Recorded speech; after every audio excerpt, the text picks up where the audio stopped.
Hello everyone, so welcome back to another video. तो guys, जैसे कि आप सबको था कि आपका यूपीएससी ईपीएफओ कोर्स इधर फ्री ऑफ कॉस्ट चलाया जा रहा है, तो उसमें हम अपना टॉपिक कर रहे थे डेट जो industrial relation and labour laws. तो आज लेक्चर नंबर 3 है उसका, जिसमें आज हम उसके कुछ इंपॉर्टेंट कंपोनेंट को कवर अप करने वाले। That is your code of wages 2019। Guys, आपको याद होगा लास्ट लेक्चर में हमने क्या सीखा, डेट जो evolution of labour laws.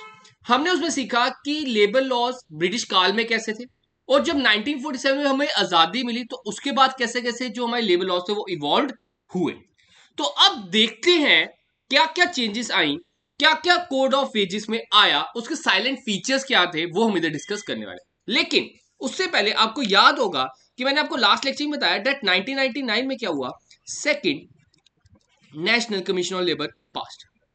National commission on labour was setup. इसके चेयरमैन कौन थे? रविंद्र वर्मा। ठीक है, Ravindra Verma was the chairman at that time. उन्होंने सजेशन दी 2002 में। 2002 में उन्होंने सजेशन क्या दी, सर हमारे पास ना सेंट्रल लॉस बढ़े, सेंट्रल लेबर लॉस बढ़े, डेट इज 44 के अराउंड थे। तो ये जो सेंट्रल लॉस हमारे पास है, इनको क्या करो, आप कोशिश करो 5 में कंसोलिडेट कर दो।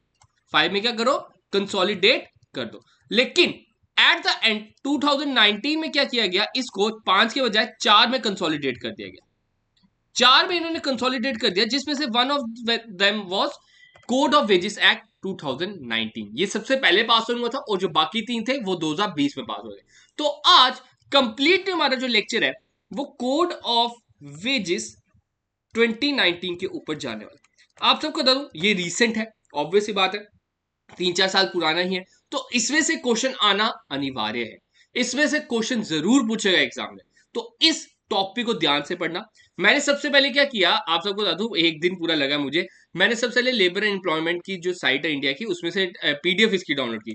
33 पेजेस की पीडीएफ है, और उधर से बिल्कुल एक तरह से आप कह सकते हो कि लीगल वे में लिखा होता है, जैसे आपको पता है लीगल डॉक्यूमेंट है वो पूरा। उधर से जो जो मेन मेन पॉइंट्स थे वो मैं आपके लिए लेके आया। जैसे कि हम पढ़ेंगे इसमें पेनल्टीज के बारे में पढ़ेंगे, इधर हम पढ़ेंगे क्या क्या बोनसेस मिलेंगे, इसमें हम पढ़ेंगे कौन कौन एम्प्लॉय है, कौन सा वर्कर है, वो सब कुछ हम इधर मैं आपको कराने वाला हूं। बस वीडियो को एंड तक जरूर देखना। तो चलो गाइस, आगे बढ़ते हैं अपने लेक्चर की ओर। तो गाइस, सबसे पहले आपको याद होगा, ये चीज हम लास्ट लेक्चर में डिस्कस कर चुके हैं। मैंने आप सबको बताया था डेट अराउंड 44 हमारे इधर लेबर सेंट्रल लॉस थे, जिसमें से 2002 में एक तरह से second national commission of labour under the Ravindra Varma ji, उन्होंने 5 में एक तरह से डिवीजन के लिए बोला। ठीक है, तो ये 5 के बजाय इन्होंने क्या किया, 4 में डिवीजन की। ये जो था ये 2019 में पास हो गया था, ये 2020 में हुआ, ये भी 2020 में हुआ, और ये भी 2020 में हुआ। लेकिन अभी तक इंप्लीमेंट नहीं हुई, ये भी चीज आपने याद रखनी है। ठीक है, और याद रखना उन्होंने 40s को बोला था, लेकिन at the end 29 central loss को एक तरह से कंसोलिडेट किया है इसके अंदर। अब आगे बात करते हैं जो हम पढ़ने जा रहे हैं, डेट जो कोड ऑफ वेजेस एक्ट 2019। अब इसमें मैं प्रॉपर्ली आपको इस जो स्लाइड है, इस स्लाइड में प्रॉपर्ली डेट्स बताऊंगा, कब कब ये डेट एक तरह से कब लोकसभा में भी राज्यसभा में कब इसे असेंट मिला, वो प्रॉपर्ली हम डिस्कस करेंगे। पहले पढ़ लेते हैं क्या लिखा है इधर, that the code of India began a plan in 2019 in 2015 to consolidate India's 44 labor laws into 4 codes, जैसे मैंने आपको बताया, in order to rationalize labor laws and improve ease of doing business। Obvious सी बात है 44 लॉस अलग अलग है। उन्होंने कहा यार क्यों इतना सिरदर्दी रखी है, उन्होंने बोला जो आपके वेजेस वाले एक्ट है उनको एक में रखो। उन्होंने बोला जो आपके मिनिमम एक तरह से जो सिक्योरिटी रिलेटेड है उनको एक में रखो, जो डिफरेंट डिफरेंट है उन सबको एक में डालो। तो उन्होंने सबसे पहला जो लॉ बनाया, that was your code of wages bill 2019, also referred as wage bill, इसको वेज कोड भी कहते हैं, sorry. Consolidate provisions of the 4 labour laws. इसने क्या किया, अपने अंदर क्या सबस्यूम्ड कर लिया, जैसे हमने जीएसटी में पढ़ा हुआ है, जीएसटी ने अपने अंदर कितने ज्यादा एक तरह से जो टैक्सेस थे वो सबस्यूम्ड कर लिए थे, वैसे ही ये जो एक्ट है इसने अपने अंदर 4 लेबर लॉ सबस्यूम्ड कर लिए। कौन कितने कर लिए, 4। कौन कौन से 4 थे, that's of payment of wages act 1936, minimum wage act 1948, payment of bonus act 1965, equal remuneration act 1976। अभी मैं आपको याद भी करा दूंगा, घबराओ मत। देखो गाइस, ये 4 एक्ट आपने याद रखने, 4 लॉ आपने याद रखने हैं कि चारों के चारों एक तरह से कोड ऑफ वेजेस 2019 में सबस्यूम्ड हो गए हैं। आपसे पूछा जाएगा which of the following has not been subsumed under code of wages 2019, आपने वो बताया। तो याद रखना, इसको याद करने का मैंने तरीका कैसे रखा है। देखो, आप सोचो आप जॉब लेने गए हो, ठीक है, आप किसी डिपार्टमेंट में जॉब लेने गए हो। जब आप उधर जॉब लेने गए, सबसे पहले क्या पूछोगे, सर वेजेस कितनी दोगे, ठीक है। फिर सेकंड कंसेप्ट हमारा आएगा सर मिनिमम वेजेस क्या है आपके इधर फैक्ट्री में। थर्ड हमारा सर बोनस कब कब मिलेगा। ध्यान से एक स्टोरी टाइप पढ़ लो। मैं सर जॉब लेने गया, जॉब वाले ने बोला सर हमें वेजेस कितनी दोगे। सेकंड मैंने बोला सर आप मुझे मिनिमम वेजेस कितनी दोगे। सर थर्ड मैंने बोला सर एट द एंड मुझे बोनसेस कितने मिलेंगे, ठीक है। और लास्ट में अब क्या हुआ सर, लड़का और लड़की में भेदभाव नहीं करना वरना मैं इस कंपनी में काम नहीं करने वाला। तो equal remuneration is the fourth one that has been subsumed under code of wages 2019। Clear है गाइस। अब याद रखना राज्यसभा में पास हुआ है 2 अगस्त 2019 में पास हुआ है, और रामनाथ कोविंद जी ने इसको एक तरह से साइन दे दिया था, डेट इज 8 अगस्त, 6 दिन बाद। And the bill in A series undertake by the government of India. तो इसको ये मैंने प्रॉपरली सीरीज डाल दी है। दैट लोकसभा में था, लोकसभा में आप देख सकते हो जुलाई 23 था, और 2 मिनट, हाँ इंट्रोड्यूस हुआ था और पास हो गया था 30 में, और राज्यसभा में पहुंच गया था 2 अगस्त को। तो ये चीज आपने याद रखनी है, ठीक है। ये कुछ इंपॉर्टेंट डेट्स मैंने बताई है, फिर से मैं बताता हूँ। लोकसभा में इंट्रोड्यूस हुआ 23 जुलाई को, लोकसभा में पास हुआ 30 जुलाई को, राज्यसभा में पास हुआ 2 अगस्त को, रामनाथ कोविंद जी ने इसके साइन कर दिया 8 अगस्त को। तो ये प्रॉपरली 4 डेट्स आपसे पूछी जा सकती हैं, इसलिए आपको इसको याद करना जरूरी है, ठीक है। आगे बात करते हैं। अब इसके कुछ सेलेंट फीचर्स पढ़ेंगे।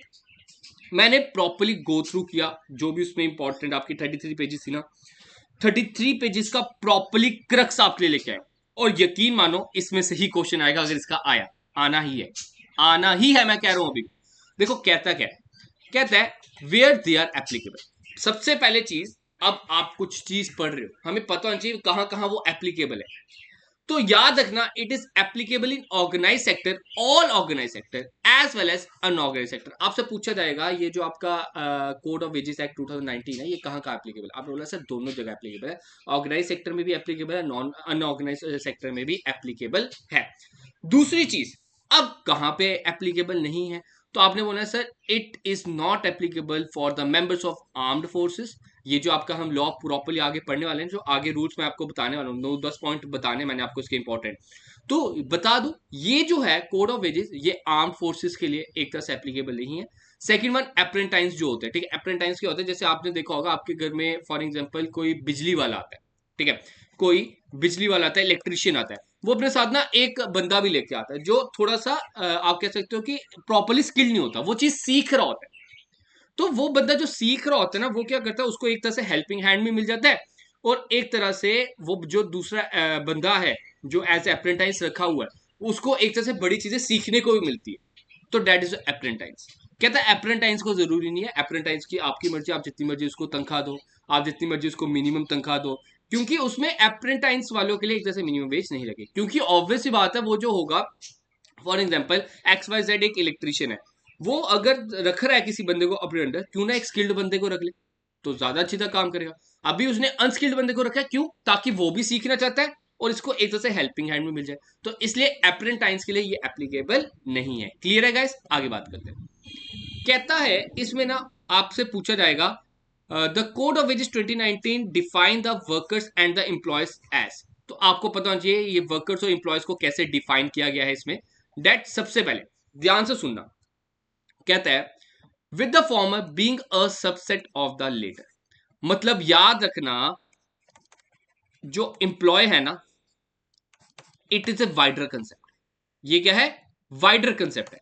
और जो वर्कर है ना, वर्कर इसके अंदर सब्ज्यूम्ड है, वर्कर इसी का एक पार्ट है। इन्होंने बोला सबसेट, सबसेट का मतलब क्या हो गया, एम्प्लॉय का ही पार्ट है ये, एज इट इज डेफिनेशन उधर से मैंने कॉपी पेश किया, मैं बता दूं। और यही चीज आपसे पूछी जाएगी, देखो हाईलाइट मैंने किया, ये इंपॉर्टेंट पॉइंट बन जाएंगे। मतलब कि आपसे पूछा जाएगा वर्कर सबसेट किसका है, एम्प्लॉय का कि एम्प्लॉय वर्कर का सबसेट है। आपने बोला सर वर्कर एम्प्लॉय का सबसेट है। इसमें क्या होता है, वर्कर में वो लोग आएंगे हु अंडरटेक मैनेजर वर्क और engage in the supervisory work for wages exceeding 15,000। मतलब कि कहने की बात ये है, जिसकी भी तनख्वाह 15,000 के ऊपर चलेगी महीने की, उसको हम वर्कर में नहीं डालेंगे। That will be excluded from the worker, that will gone to the employee. मतलब कि देखो वर्कर ये है और ये आपका एम्प्लॉय, अगर मैं इसके वेन डायग्राम बनाऊं, ठीक है, वर्कर एम्प्लॉय के अंदर ही थमाए हुए हैं, लेकिन एम्प्लॉय में क्या आएगा, जिसकी 15,000 के ऊपर चल गई ना उसको हम एम्प्लॉय बोलेंगे पर मंथ।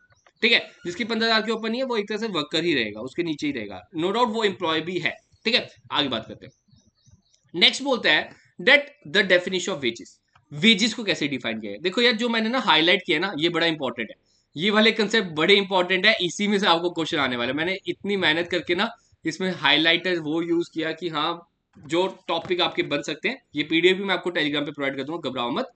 तो कहता है दैट वेजेस को कैसे डिफाइन किया है, it includes all the remuneration whether by way of salaries, allowances और otherwise, expressed in terms of money, capable of being so expressed, which would, if the terms of employment expressed or implied were fulfilled, be payable to a person employed in respect of his employment or of a work done in such employment.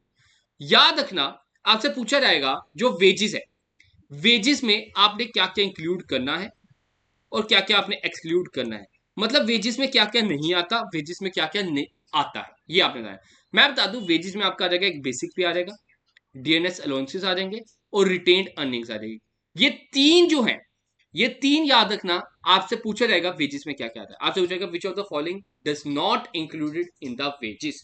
तो याद रखना, simply एक ही चीज याद रखना, wages में तीन ही चीजें आएंगी according to the rule, that's your basic pay, dearness allowances and retained allowances. उसके बाद बात करते हैं इसमें क्या क्या इंक्लूड नहीं आएगा, ये प्रॉपर्ली इसकी लिस्ट है। जैसे कि इसमें क्या क्या नहीं आएगा, अगर हम डिस्कस करें, स्टैट्यूटरी बोनस नहीं आएगा, हाउस रेंट अलाउंसेस नहीं आएंगे, वैल्यू ऑफ हाउस अकोमोडेशन नहीं आएगा, रेमुनेशन प्ले अंडर अवार्ड नहीं आएगा, ओवर टाइम अलाउंस अगर आपको मिलेगा वो भी आगे मैं बताता हूँ, इसके बारे में प्रॉपर्ली हम पढ़ेंगे। ठीक है, इसके ऊपर भी एक क्लॉज है। ठीक है, तो ये ओवर टाइम के ऊपर जो आपको पैसा मिलेगा ये भी आपकी सैलरी में इंक्लूड नहीं होगा, वेजेस में इंक्लूड नहीं होगा, कमीशन उसमें इंक्लूड नहीं होगा, ग्रेचुटी पेएबल में इंक्लूड नहीं होगा, ये सब कुछ जो इधर है ना, जैसे ट्रैवलिंग अलाउंसेस उसमें इंक्लूड नहीं होगा।